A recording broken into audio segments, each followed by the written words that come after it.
Hello दोस्तों, welcome to my channel सुबलेज। पिछले class की वीडियो में हम लोगों ने दक्कन के पठार के बारे में पढ़ा था।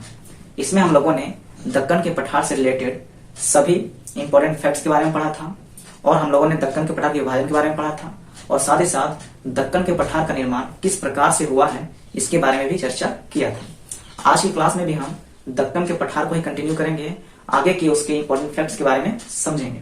अगर आपने दक्कन के पठार का पार्ट 1 का क्लास नहीं देखा है तो पहले आप पार्ट 1 का क्लास देखें, उसके बाद इस वीडियो को देखें, तभी आपका कॉन्सेप्ट क्लियर हो पाएगा। अगर आप पार्ट 1 का क्लास देखना चाहते हैं तो आपको इस वीडियो के डिस्क्रिप्शन बॉक्स में इसका लिंक मिल जाएगा, आप वहां से पार्ट 1 का क्लास देख सकते हैं या फिर आई बटन में आपको पार्ट 1 का क्लास का वीडियो मिल जाएगा। तो आप पहले उसे देखें, उसके बाद इस वीडियो को देखें। तो चलिए दोस्तों, आज की क्लास शुरू करते हैं। तो आज हम लोग बात करते हैं महाराष्ट्र के पठार के बारे में।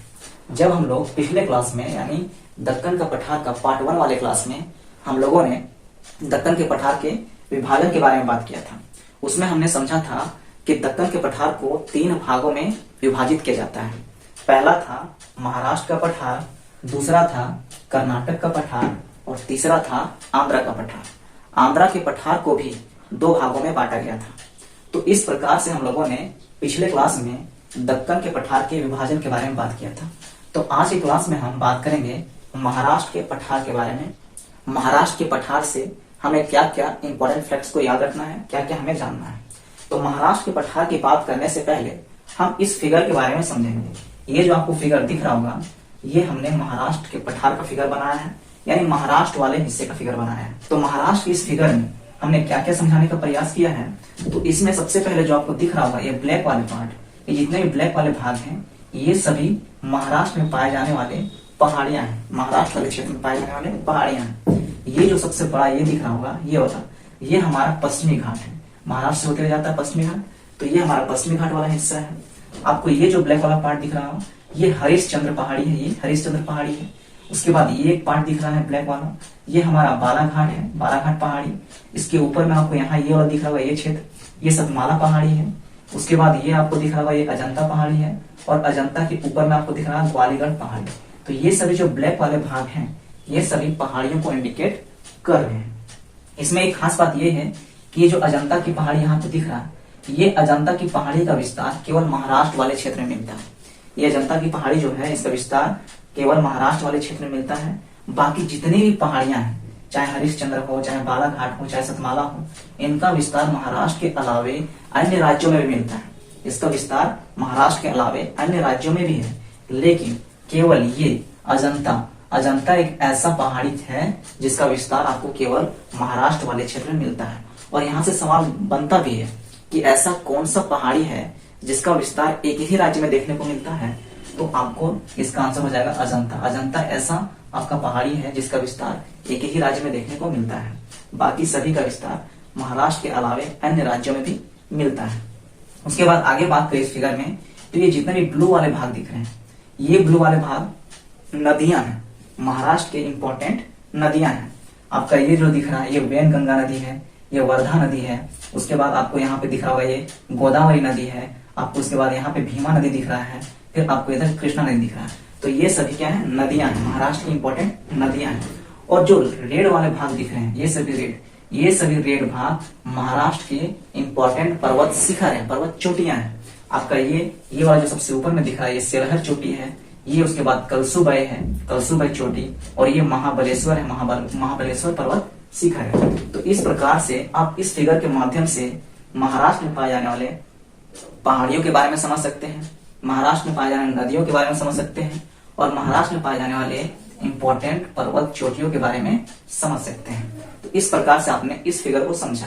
अब चलिए, अब हम लोग बात करते हैं महाराष्ट्र के पठार के इंपॉर्टेंट फैक्ट्स के बारे में। तो महाराष्ट्र के पठार की बात करें तो इसका निर्माण बेसिक लावा से हुआ है। हमने पिछले क्लास का जो वीडियो था उसमें बात किया था कि जो दक्कन का पठार का निर्माण वह किससे हुआ है, बेसिक लावा से हुआ है। और दक्कन के पठार आपका बेसिक लावा से हुआ है, तो महाराष्ट्र के पठार का निर्माण क्या होगा, बेसिक लावा से। तो महाराष्ट्र का पठार जो है उसका निर्माण हुआ है बेसिक लावा से। और जब बेसिक लावा ठंडा हो जाता है तो यह क्या हो जाता है, एक चट्टान का रूप ले लेता है और वह चट्टान कहलाता है बेसाल्ट चट्टान। वह चट्टान क्या कहलाता है, बेसाल्ट चट्टान। बेसिक लावा जब ठंडा हो जाता है तो ठंडा होने के बाद वह एक चट्टान का रूप ले लेता है और वही चट्टान कहलाता है बेसाल्ट चट्टान। तो इससे हमें ये पता चलता है कि महाराष्ट्र के पठार में बेसाल्ट चट्टान पाया जाता है। ये जो पूरा ये महाराष्ट्र वाला जो क्षेत्र है, इसमें हमें बेसाल्ट चट्टान देखने को मिलते हैं। लगभग 90 से 95% हिस्से में आपका बेसाल्ट चट्टान पाया जाता है इस क्षेत्र में। कुछ हिस्सों में केवल आपका बेसाल्ट चट्टान नहीं पाया जाता है, जैसे कि वर्धा वेनगंगा बेसिन, वर्धा वेनगंगा बेसिन और रत्नागिरी क्षेत्र। इन दो क्षेत्रों में आपको बेसाल्ट चट्टान देखने को नहीं मिलता है। इन दो क्षेत्रों में आर्कियन क्रम के चट्टान और धारवाड़ क्रम के चट्टान पाए जाते हैं। तो महाराष्ट्र वाले क्षेत्र में दो क्षेत्र हैं, ये आपका ये वाला क्षेत्र वर्धा नदी यहाँ पे और वेनगंगा। तो वर्धा और वेनगंगा नदी के क्षेत्र के आसपास वाले क्षेत्र में आर्कियन और धारवाड़ क्रम के चट्टान पाए जाते हैं। यहाँ इस हिस्से में आपको ये दिख रहा होगा, ये वर्धा है, ये वेनगंगा है। तो वर्धा और वेनगंगा इन दोनों के बीच में जो क्षेत्र है वो किस तरह के चट्टान पाए जाते हैं वहां पे, आर्कियन और धारवाड़। उसके बाद आपको इस क्षेत्र में यहाँ देखिए ये वाला हिस्सा, ये क्षेत्र, ये वाला क्षेत्र आपका, ये वाला क्षेत्र यहाँ दिख रहा है। तो ये वाला जो क्षेत्र है, तो इस क्षेत्र में इसको क्या बोलते हैं, रत्नागिरी क्षेत्र। तो रत्नागिरी क्षेत्र में यहाँ भी आपको आर्कियन और धारवाड़ क्रम के चट्टान पाए जाते हैं। बाकी जितने भी हिस्से हैं वहां आपको बेसाल्ट चट्टान पाए जाते हैं। लेकिन ये दो हिस्से हैं, रत्नागिरी और वर्धा वेनगंगा बेसिन वाला क्षेत्र, यहाँ पे आपको मिलता है आर्कियन और धारवाड़ क्रम के चट्टान। तो महाराष्ट्र के पठार में बेसाल्ट चट्टान तो पाया जाता ही है, साथ ही साथ आर्कियन और धारवाड़ चट्टान भी पाया जाता है, विशेषकर वर्धा वेनगंगा बेसिन और रत्नागिरी क्षेत्र में। अब आगे बात करें तो बेसाल्ट चट्टान, अधिकतर तो बेसाल्ट चट्टान पाया जाता है महाराष्ट्र के अधिकतर हिस्से में। लगभग 90 से 95% वाले हिस्से में बेसाल्ट चट्टान पाया जाता है। तो बेसाल्ट चट्टान जब अपक्षयन होता है, बेसाल्ट चट्टान का अपक्षयन अपरदन होता है, तो उससे एक मृदा का निर्माण होता है और वो मृदा क्या कहलाता है, काली मृदा। हमने इसके बारे में पहले भी बात किया है। अगर आप हमारे क्लास को शुरू से देखते आ रहे हैं तो आपको समझ में आता होगा कि बेसाल्ट चट्टान के अपक्षयन और अपरदन से किस मृदा का निर्माण होता है, तो काली मृदा का निर्माण होता है। तो बेसाल्ट चट्टान का जब अपक्षयन हो जाता है, अपरदन हो जाता है, तो उससे काली मृदा का निर्माण होता है। और काली मृदा कपास की खेती के लिए बहुत उपजाऊ होता है। इस मृदा में कपास की बहुत अच्छी खेती होती है, इसीलिए काली मृदा को कपासी मृदा भी कहा जाता है, क्योंकि इसमें कपास की खेती बहुत अच्छी होती है, बहुत उपजाऊ होती है कपास की खेती के लिए। और साथ ही साथ काली मृदा को रेगुर मिट्टी या फिर रेगुर मृदा भी कहा जाता है। तो काली मृदा को कपासी मृदा के नाम से भी जाना जाता है और साथ ही साथ रेगुर मृदा या फिर रेगुर मिट्टी के भी नाम से जाना जाता है इसको, तो काली मृदा को। आगे बात करें तो जो काली मृदा है, ये काली मृदा कपास की खेती के लिए बहुत उपयोगी होता है, गन्ना की खेती के लिए बहुत उपयोगी होता है, तिलहन, दलहन, तंबाकू और मूंगफली की खेती के लिए बहुत उपयोगी होता है काली मृदा। तो महाराष्ट्र वाले क्षेत्र में काली मृदा पाया जाता है। तो महाराष्ट्र में कपास की अच्छी खेती होती है, गन्ने की अच्छी खेती होती है, तिलहन की अच्छी खेती होती है। तिलहन कहने के मतलब तेल वाली फसलें, वैसी फसलें जिससे तेल का उत्पादन होता है, तो वैसे फसलों को तिलहन कहा जाता है। जैसे सरसों हो गया, बादाम हो गया, तो इस तरह की चीज जिससे तेल बनता है तो उसको तिलहन वाली फसलें कहा जाता है। दलहन वाली फसलें जिससे दाल बनता है, वैसे फसलें जिससे दाल बनता है, तो वैसे फसलों को दलहन वाली फसलें कहा जाता है। तो तिलहन, दलहन, तंबाकू, मूंगफली, इन सभी चीजों की बहुत अच्छी कृषि होती है महाराष्ट्र वाले क्षेत्र में, महाराष्ट्र के पठार। क्यों? क्योंकि यहाँ काली मृदा पाई जाती है और काली मृदा इन सभी चीजों के लिए बहुत उपजाऊ होता है, इन सभी की कृषि के लिए बहुत अच्छा होता है काली मृदा। अब आगे बात करें तो महाराष्ट्र के पठार के प्रमुख नदियों के बारे में बात करते हैं। तो प्रमुख नदियों की बात करें तो महाराष्ट्र के पठार की प्रमुख नदियां हैं गोदावरी। पहला है गोदावरी, जो आपका नासिक से निकलती है, नासिक के पास त्र्यंबकेश्वर से निकलती है गोदावरी। दूसरी नदी है भीमा और तीसरा है कृष्णा, जो महाबलेश्वर से निकलती है, महाबलेश्वर पर्वत चोटी से। तो महाराष्ट्र में कुछ नदियां हैं इंपॉर्टेंट जहां से बहती है, महाराष्ट्र वाले क्षेत्र से बहती है। तो इसमें पहला नाम आता है गोदावरी का, दूसरा है भीमा और तीसरा है कृष्णा। गोदावरी नासिक के पास एक स्थान है त्र्यंबकेश्वर, वहां से निकलती है। कृष्णा महाबलेश्वर पर्वत चोटी से निकलती है और एक और नदी है भीमा, जो महाराष्ट्र की प्रमुख नदी में से एक है। आप इसको इस मैप में समझ सकते हैं, मैंने पहले भी बताया इसको कि ये आपका ये रहा आपका गोदावरी, ये गोदावरी नदी रहा जो आपका यहाँ पे नासिक वाला क्षेत्र है। नासिक के पास एक स्थान है त्र्यंबकेश्वर, वहां से निकलती है ये गोदावरी नदी। गोदावरी नदी के बाद आपको यहाँ पे देखने को मिलेगा ये भीमा नदी, ये भीमा नदी। उसके बाद यहाँ पे आपको एक मिलेगा पर्वत चोटी जिसका नाम है महाबलेश्वर, तो महाबलेश्वर से निकलती है कृष्णा नदी, आपको यहाँ पे दिख रहा होगा कृष्णा नदी। तो नदियों से कई तरह के सवाल बन जाते हैं एग्जाम में। कई बार पूछा जाता है कि गोदावरी किन दो पहाड़ियों के बीच से निकलती है। जो गोदावरी है वह किन दो पहाड़ियों के बीच से निकलती है, किन दो पहाड़ियों के बीच से बहती है। तो आपका आंसर हो जाएगा सतमाला की पहाड़ी, ये पहाड़ी हो गया सतमाला की पहाड़ी, इधर हो गया बालाघाट की पहाड़ी। तो सतमाला की पहाड़ी और बालाघाट की पहाड़ी, इन दो पहाड़ियों के बीच से बह के जाती है गोदावरी नदी। इस तरह के सवाल बनते हैं। कई बार इस तरह के सवाल पूछे गए हैं कि बालाघाट किन दो नदियों के बीच में स्थित है, बालाघाट की पहाड़ी किन दो नदियों के बीच में स्थित है। तो इसका आंसर हो जाएगा इधर से गोदावरी, ये बालाघाट है, ये गोदावरी नदी, ये भीमा नदी है। तो गोदावरी और भीमा नदी के बीच में बालाघाट की पहाड़ी स्थित है। तो इस तरह के सवाल एग्जाम में देखने को मिलते हैं। तो आप इन चीजों को अगर आप कॉन्सेप्चुअली समझ पा रहे हैं तो आप आसानी से ये सब आंसर दे पाएंगे। तो इस फिगर को भी आप ध्यान रखें कि कहाँ पे क्या क्या चीजें हैं, कहाँ पे कौन कौन सी पहाड़ियां हैं, किन के बीच में कौन कौन सी नदियां बह रही। तो इस तरह से आप इस कॉन्सेप्ट को ध्यान में रखें ताकि आपको आंसर देने में आसानी हो। आगे बात करें तो महाराष्ट्र के पठार में कुछ इंपॉर्टेंट चोटियां भी देखने को मिलता है, पर्वत शिखर। इसमें पहला नाम आता है कलसुगई, दूसरा है सेलहर और तीसरा है महाबलेश्वर। तीन प्रमुख चोटियां महाराष्ट्र में देखने को मिलती है। जो कलसुगई है वो महाराष्ट्र का सर्वोच्च शिखर है, सर्वोच्च चोटी है, यानी सबसे ऊंचा चोटी है महाराष्ट्र का कलसुगई। आपको यहां से भी देखने को मिल रहा होगा। ये जो रेड वाले भाग है ये हमारे कौन क्या है, महाराष्ट्र के प्रमुख चोटियां हैं। ये पहला आपका सेलहर चोटी है, दूसरा यहाँ पे ये दिख रहा होगा ये आपका कलसुगई चोटी है, और ये तीसरा महाबलेश्वर है जहां से कृष्णा नदी निकलती है। तो महाबलेश्वर, कलसुगई, सेलहर ये तीनों महाराष्ट्र के इंपॉर्टेंट महत्वपूर्ण प्रमुख पर्वत चोटियां हैं।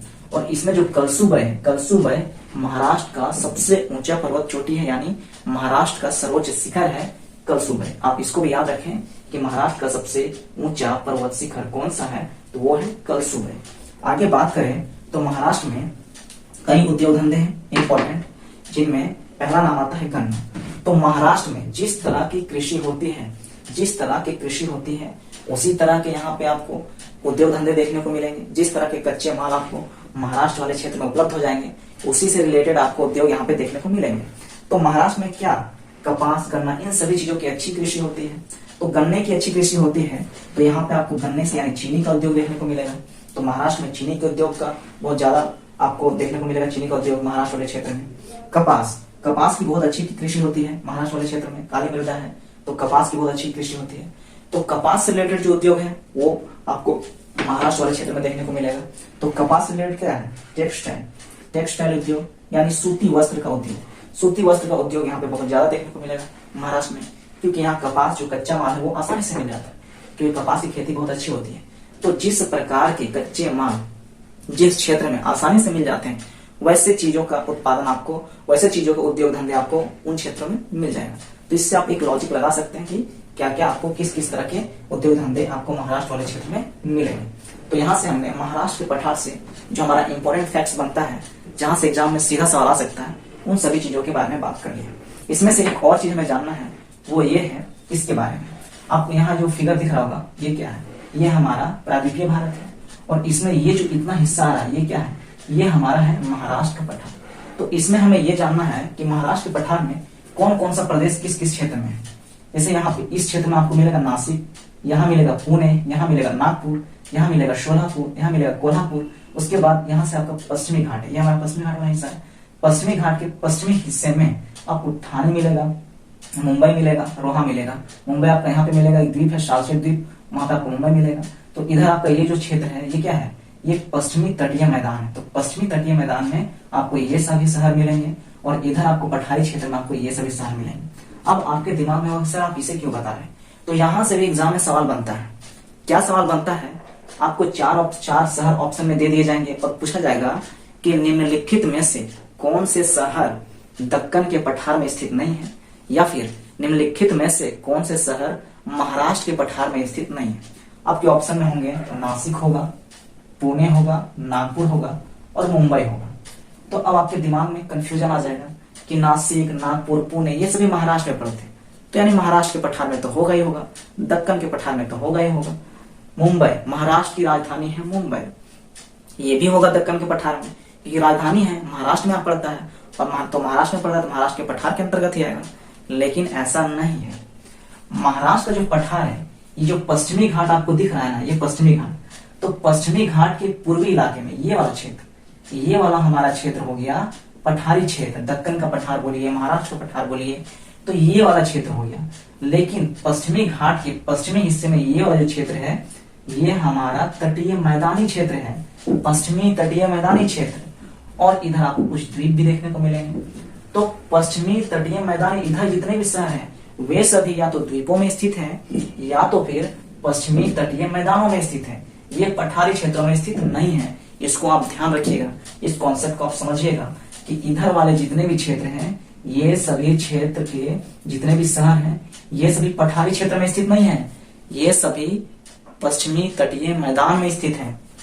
बाकी ये पश्चिमी घाट के पूर्वी हिस्से में ये जो क्षेत्र है, यहाँ पे जितने शहर है इधर वाले क्षेत्र में, ये सभी दक्कन के पठार में स्थित है, या फिर जो भी पठार होगा, महाराष्ट्र का पठार, कर्नाटक का पठार, उन सभी क्षेत्रों में स्थित है। आपको यहाँ का कॉन्सेप्ट क्लियर हो गया। तो यहाँ से बहुत तरह के कंफ्यूजिंग सवाल बनते हैं।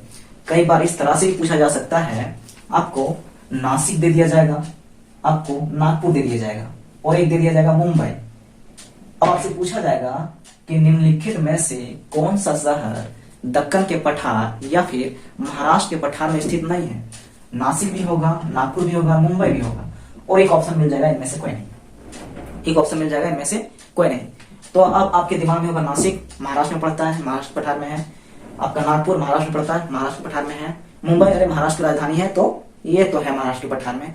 आप इनमें से कोई नहीं टिक लगा के आ जाइएगा, लेकिन आपका आंसर हो जाएगा गलत, क्योंकि मुंबई आपका पठारी क्षेत्र में स्थित नहीं है। मुंबई एक द्वीप में स्थित है जिसका नाम है सालसेट द्वीप। तो पश्चिमी तटीय मैदान की तरफ आपका एक द्वीप है सालसेट द्वीप, उस सालसेट द्वीप में मुंबई स्थित है, ये पठारी क्षेत्र में स्थित नहीं है। महाराष्ट्र का एक और फेमस जगह है रोहा, ये भी आपका पठारी क्षेत्र में स्थित नहीं है, ये आपका कहाँ पे स्थित है, पश्चिमी तटीय मैदान में स्थित है। आपका एक और शहर है थाने, थाने भी आपका पठारी क्षेत्र में स्थित नहीं है, ये भी आपका पश्चिमी तटीय मैदान में स्थित है।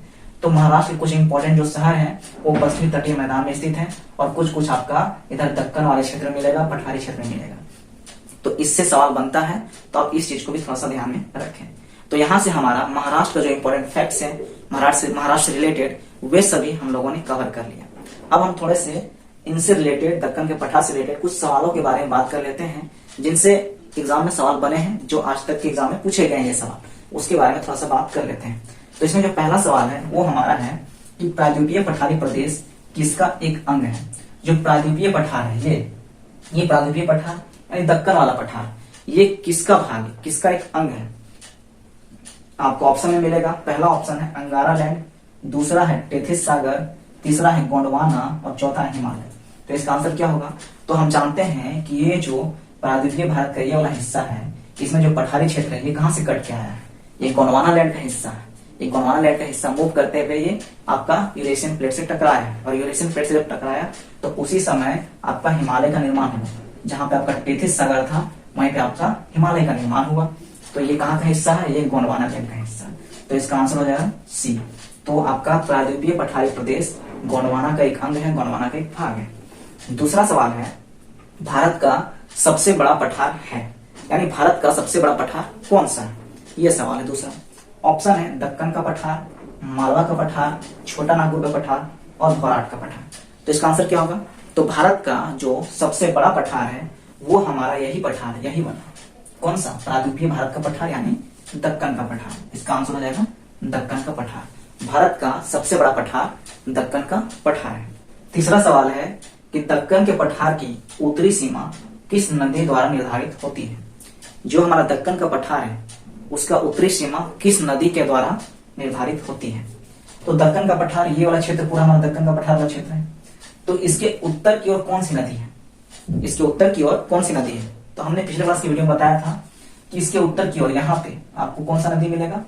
तो यहाँ पे आपको मिलेगा, यहाँ पे इस क्षेत्र में ताप्ती नदी, यहाँ पे ताप्ती नदी, फिर यहाँ पे मिलेगा सतपुड़ा रेंज, फिर इसके ऊपर में यहाँ मिलेगा नर्मदा नदी, फिर यहाँ पे मिलेगा विंध्य पर्वत। इस प्रकार से है, सबसे ऊपर में है विंध्य पर्वत, उसके नीचे आपको नर्मदा नदी, फिर सतपुड़ा रेंज, उसके बाद ताप्ती नदी। ताप्ती नदी के बाद आपको देखने को मिलेगा दक्कन का पठार। तो ताप्ती नदी, तो यहाँ पूछा है कि दक्कन के पठार की उत्तरी सीमा, दक्कन के पठार की उत्तरी सीमा, ये उत्तरी सीमा किस नदी द्वारा निर्धारित होती है? तो उत्तरी सीमा किस नदी द्वारा निर्धारित हो रही है? तो यहाँ पे तो ताप्ती नदी है, तो इसकी उत्तरी सीमा किससे होगा? ताप्ती नदी के द्वारा निर्धारित होता है। तो ऑप्शन में है नर्मदा, नर्मदा तो यहाँ ऊपर में है, नर्मदा नहीं होगा। ताप्ती, तो इसका आंसर हो जाएगा ताप्ती। उसके बाद इधर गोदावरी है, तो गोदावरी तो इधर आपका दक्कन के पठार में बहती है, तो ऐसे भी आंसर में होगा। सोन नदी आपका ये बिहार वाले क्षेत्र में पड़ता है, ये तो नहीं होगा, तो आपका इसका आंसर हो जाएगा ताप्ती। तो दक्कन के पठार की उत्तरी सीमा ताप्ती नदी द्वारा निर्धारित होती है। अगला सवाल है क्वेश्चन नंबर 4, महाबलेश्वर किस राज्य में स्थित है? तो इसको तो आपने रट लिया होगा, जो मेरा क्लास बार बार देख रहा है उसको तो ये ऐसे भी पता होगा कि इसका आंसर क्या होगा। तो महाबलेश्वर किस राज्य में स्थित है? महाबलेश्वर का हम लोग बहुत पहले से बात कर रहे हैं, महाबलेश्वर हमने यहाँ भी बात कर लिया, पश्चिमी घाट वाले चैप्टर में बात किया था। तो महाबलेश्वर आपका पड़ता है महाराष्ट्र वाले क्षेत्र। तो महाबलेश्वर कहाँ पे स्थित है? महाराष्ट्र में। कहाँ पे? महाराष्ट्र में। Option number 3। ऑप्शन क्या है? गुजरात, महाराष्ट्र, कर्नाटक, केरल। इसका आंसर हो जाएगा महाराष्ट्र। तो महाबलेश्वर महाराष्ट्र में पड़ता है, महाराष्ट्र का एक प्रमुख चोटी है महाबलेश्वर। यहीं से निकलता है कृष्णा नदी, कृष्णा नदी यहीं से इसका उद्गम स्थान होता है। तो इस प्रकार से हमने ये चारों सवालों को देख लिया। तो इस तरह के सवाल एग्जाम में पूछे गए हैं पहले के एग्जाम में। तो इस तरह से हमने महाराष्ट्र से जो इंपॉर्टेंट फैक्ट्स बनते हैं, जहां से सवाल बनते हैं, उसको आज की क्लास में लोगों ने कवर कर लिया। तो आज का वीडियो यहीं समाप्त होता है दोस्तों। अब आगे हम लोग कर्नाटक का पठार पढ़ेंगे और आंध्रा का पठार पढ़ेंगे नेक्स्ट वीडियो में। अगर आपको हमारा वीडियो अच्छा लगता है दोस्तों, तो आप हमारे वीडियो को लाइक करें, सब्सक्राइब करें हमारे चैनल को, और हमारे वीडियो को शेयर करें, दूसरे लोगों तक पहुंचाएं, ताकि वे भी हमारे वीडियो को देख सकें। तो दोस्तों आगे आप हम लोग नेक्स्ट क्लास में मिलेंगे, तब तक के लिए धन्यवाद दोस्तों, जय हिंद।